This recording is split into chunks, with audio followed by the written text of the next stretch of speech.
A lot of people think life begins when you're born or conceived or whatever other answers they're coming up with these days. For some people, though, life actually begins the day a doctor tells them that if they don't make some serious changes in their lives, they're going to die. You see, my life began the morning of my 41st birthday in January of 2019. I stood staring in the mirror, looking back on my life after stepping on the scale and finding out I was over 400 pounds for the second time in my life. You know, my dad died when I was 17. So my choice was plain to see in front of me. Either I take charge of my health, make the necessary changes to live, or do nothing and die knowing that my daughter, being only 6 years old, would spend the majority of her life calling some other man daddy. Can't you see? There's no one coming to save me in this moment. It was me who had to become the hero in my story. You know, we live in a world that has a system in place to remove all accountability from every decision we ever make. Taking accountability and fixing the problem is painful. It's like a journey through the pit of hell while feeling the pain of every lost soul that resides there. But in the end, the journey becomes the foundation of your testimony. My fight has become my calling. So if you're out there struggling and you hear the sound of my voice, I'm telling you that your story is not over. As long as you have breath in your lungs, there is still time. But it's your fight, your story, your moment to stand up and do what heroes do. It's a long road ahead, and it sucks. And maybe you're thinking you can't do it. But I'm here to tell you that you have all the tools you need. You always have, and you always will, because you are enough. And most of all, you are worth it. Nobody is more capable than you. Yeah, Friday! Good morning, good afternoon, good evening, whenever you may be listening. Thanks for making me part of your day. This is episode 254 of the Ranting Weight Watcher podcast. And before we get started today, I just want to quickly make an announcement. Listen, if you're a Weight Watchers member and you're looking for a home base, if you're looking for a place to show up once a week and get that reset that you need, that refocus, that realignment, whatever it is you need to keep going, then you want to be on Saturday morning at 9 a.m. Eastern Standard Time in Coach Sophie F's 9 a.m. workshop. Again, it is a virtual workshop, and it is filled with a bunch of people working really hard at what they do.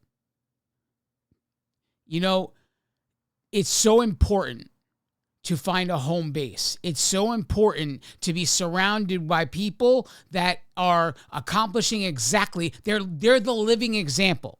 That's what I'm saying. So you, not only is it detrimental to your success, it's something you should strive for, surrounding yourself with people that are living the life you're trying to live. And then you spend your time emulating what they do.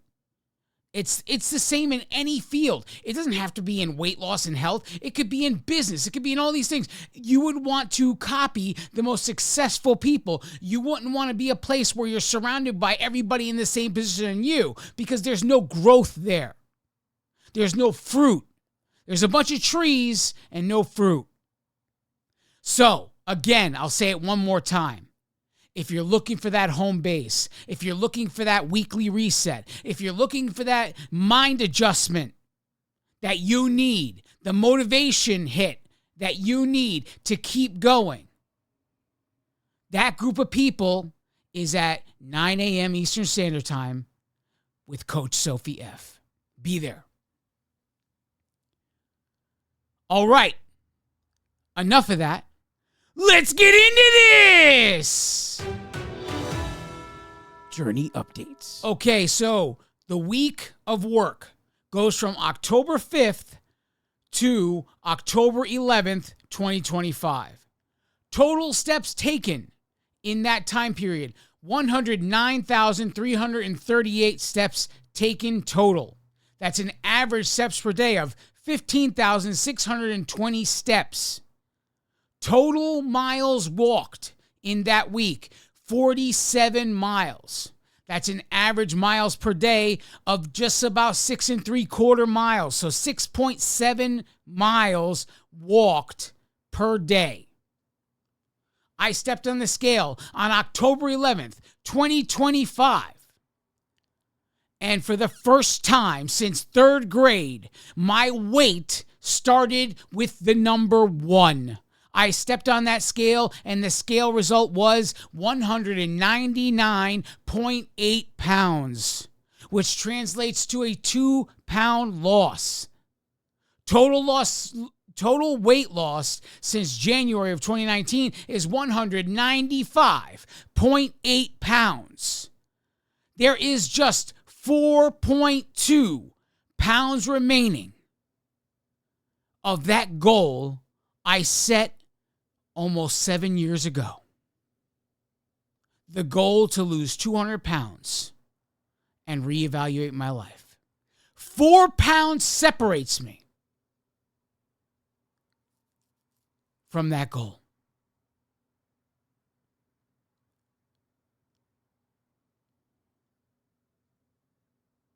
Last week, I told you there were 4 words that made up essentially my entire journey. There was guts. There was patience. There was trust. And then there was faith. Guts, to stop listening to all of the voices of failure that were trying to convince me not to even try based on my past behavior.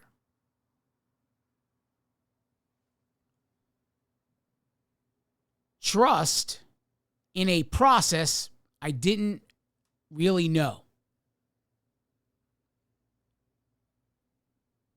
Faith to see it through no matter how I felt about it. And patience to wait for the result no matter what. That's what I went over last week. I was reading a story in the Bible, I want to say 2-3 days ago, something like that. And it made me think about the faith aspect, the whole faith part of it. And it made me see the commonality in my journey.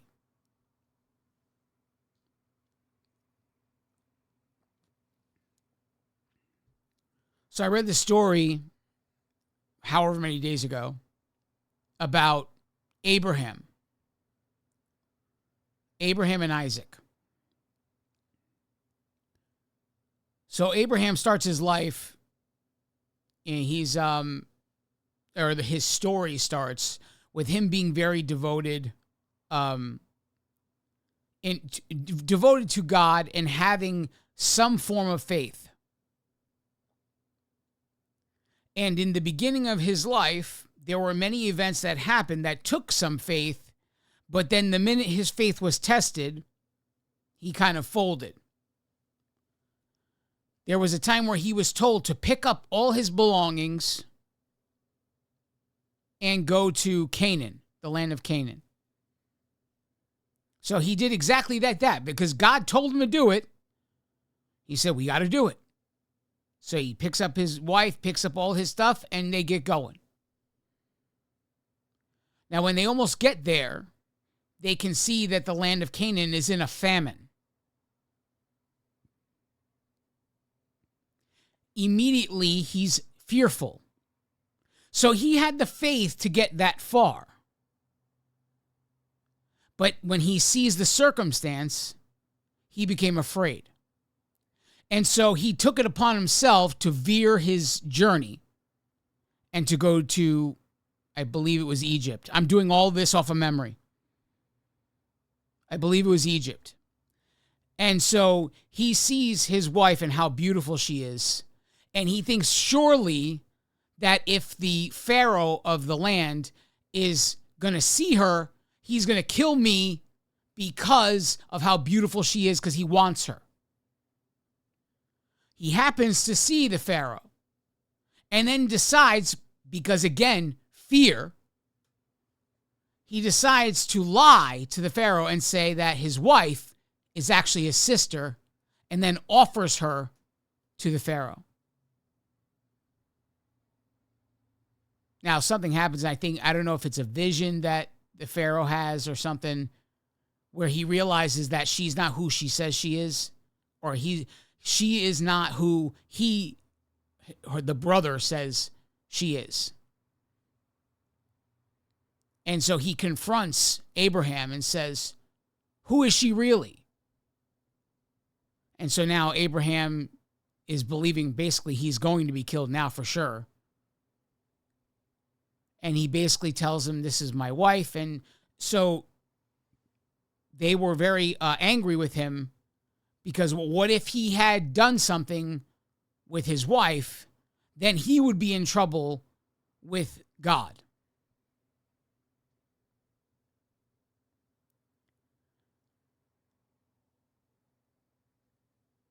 Somehow, I can't remember the details, but somehow he ends up in the land of Canaan. I can't remember the details.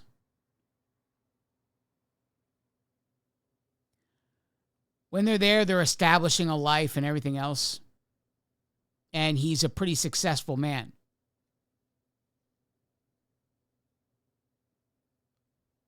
He gets to an old age. I want to say it's in the hundreds. And his wife, she's in her 90s. And an angel comes to him and says, you're going to have a son, and you will be known as the father of many nations, because the amount of seed that would come from your son would just cover the globe. And so again, he had direct connection. He had an angel of the Lord visit him and tell him this. And again, he sees the circumstances, and he's like, I'm an old man. My wife is an old woman. We can't do this. It's not going to happen. He sees the circumstances, and fear takes over. Instead of actually getting successfully to the land, instead of seeing that not only did he not get killed by the Pharaoh, not only did he still make it to the land of Canaan, he still battled with fear of the circumstance, and that would take over his faith. His faith wasn't strong enough. And he even allowed himself to be convinced by his wife, surely the angel wasn't talking about me having children. Maybe he was talking about the maid or whatever her name was. I can't remember. Go and have her. So he takes she takes her husband to the maid and tells her to give her husband a child. So he sleeps with the maid. And she gets pregnant. His fear caused an even bigger problem, because that wasn't the seed that God promised. his doubt and his fear and his lack of faith caused another problem.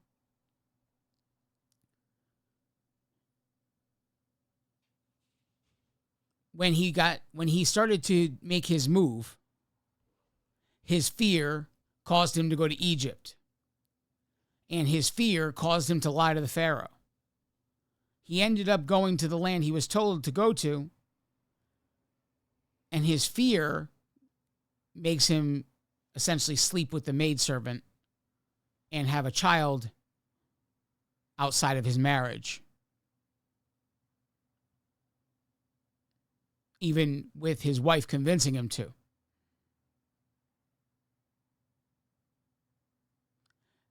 And then the angel comes to him again and essentially tells him, this is not the child we promised you. Your wife is still going to have a child. It doesn't matter how old she is. This child is coming from God. And tells him that you're going to call this child Isaac. Eventually, she gets pregnant. Even though she's in her 90s, she gets pregnant.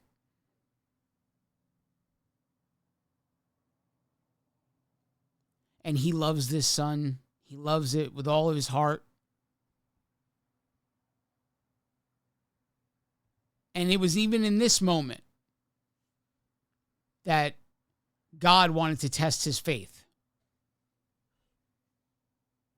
It was in this moment that God spoke to him and said, take your son to a mountain I'm going to tell you where to go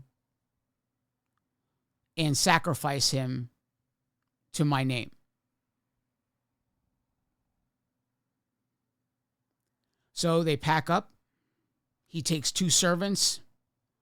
They get on a bunch of donkeys and they start going to the mountain that he was told to go to. They finally arrive. They could see the mountain they need to go up. And Abraham looks at the servants and says, stay here with the donkeys. I'm going to go with my son and we're going to go worship and then we will return.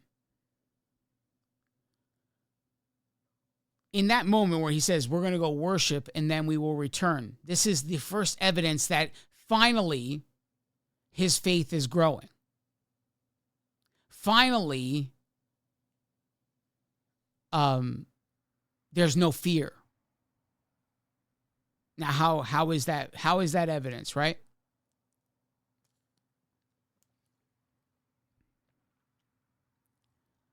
Because Abraham knew. He knew that regardless of what I thought about what a 90-year-old woman can do, God sent his angel and this baby was born. This baby was promised to me. This baby is still a child. And he also promised me that this baby would end up making me the father of many nations. The seed that came from my son would make me the father of many nations.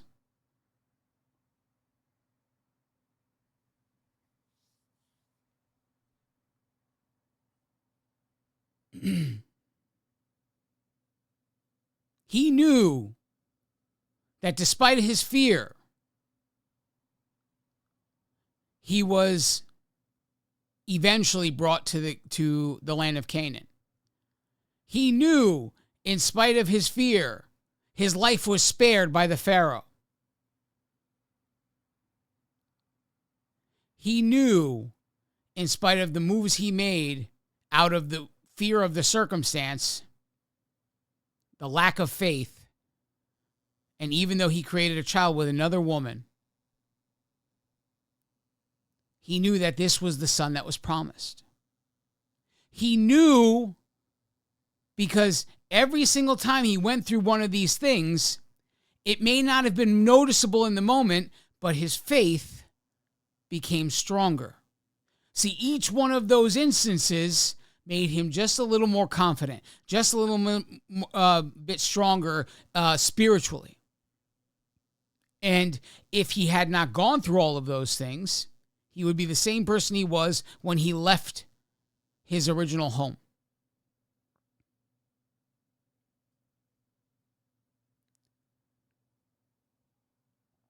So he tells his servants, we're going to go up the mountain, we're going to worship, and we are going to come back. He said that with faith. He straps the wood that he brought with him. He straps to his son's back. He straps the knife that he will use to make the sacrifice or the offering to God. And they start up the mountain. Now, the son's walking with him. And the son sees, okay, I'm carrying the wood. Dad's got the knife. So he asks him, Dad, we clearly have what we need to make a sacrifice and to start a fire to burn the offering. But we have no lamb. We have no goat. What will be the offering? And again, Abraham displays his faith in this moment. He says, God will provide the sacrifice. He doesn't tell his son, you are. God will provide the sacrifice. Because again, he was standing on the word that he received that his son would be the father of many nations, or would make him the father of many nations. He was standing on that because he was told that. And he finally had faith. He finally believed, because all of those things he went through along the way prepared him for this moment. So they set up the wood the way it was supposed to be set up. And he lays his son down on top of the wood. He raises the knife and is ready to sacrifice his son, his only son who he loved most. And before he can move forward with the knife, an angel of the Lord appears and tells him, do not strike your son.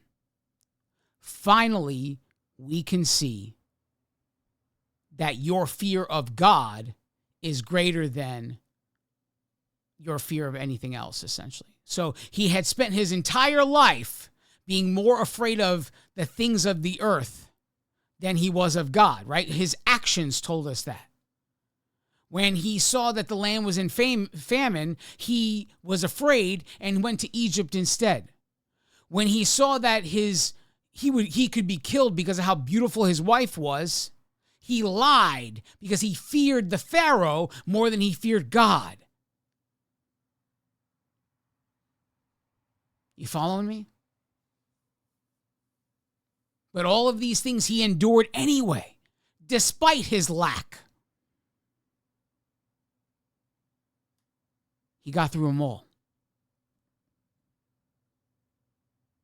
So here he was in this moment. And just before he sacrifices his son, the angel comes and tells him not to do it. That finally God can see that his fear of God himself is more than the love for his son. And then they see, tangled up in a bush or whatever, is a lamb. The horns are caught in the bush. And so Abraham says, God has provided the goat for the sacrifice. So they went to get the goat, they sacrificed it, and they burnt the offering. They praised and worshiped, and then they came back together to the servants at the bottom of the mountain.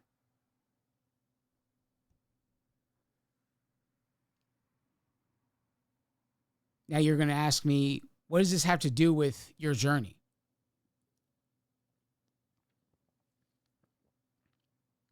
I told you that on day one when I sat there with that clipboard that I had guts because I was facing all of the voices of failure.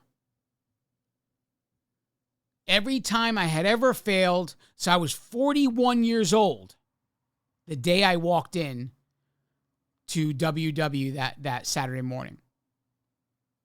I'm 47 now. About to be 48 in January. I went there the weekend after my birthday. I've told you this many times. But I had every voice from the last 40 years of every single time I failed, every single time I tried, every example was presenting itself to me, and yet I still filled that paperwork out. But not only was guts there with me that day, there was some sort of faith. In spite of every failure, in spite of every circumstance, in spite of every shortcoming, in spite of the complete embarrassment of having gained back nearly all of the weight I lost from the gastric bypass surgery I had attained, I had the faith to sit there and start my journey. It wasn't all of the faith I needed. It was just enough to begin. Just enough to begin.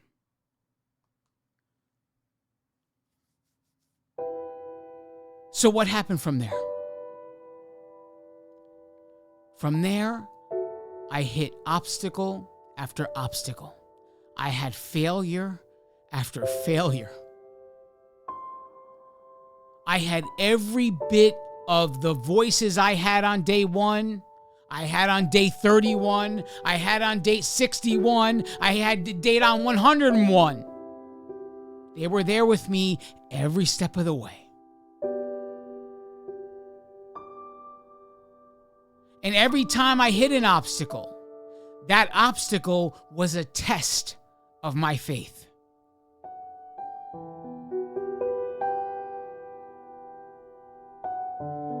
And if I had not succeeded at every obstacle along the way, do you think I'd be sitting here right now being able to say I'm 4.2 pounds away?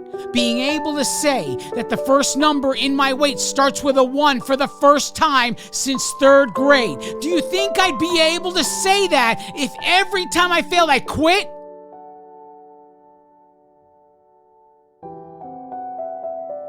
You know the answer to that. The question I really have is, why is it that you hold yourself to a different standard? Why is it that you can't start and have this same humble journey? One step at a time, one trial at a time, one small victory at a time, and one of many failures at a time. Why can't you have the same grace that I had? And why can't you completely ignore the circumstance, the failure, and whatever the current result is long enough just to keep working? How many times have you done this? How many times have you failed? How many times have you quit because of how many times you failed? How many times have you tore yourself apart because of failing? How many times? How many more times do you have to fail? How many more times do you have to rip yourself apart? How many more times do you have to quit on yourself before you stop caring about the current circumstance and you just live every day of your life to check the boxes?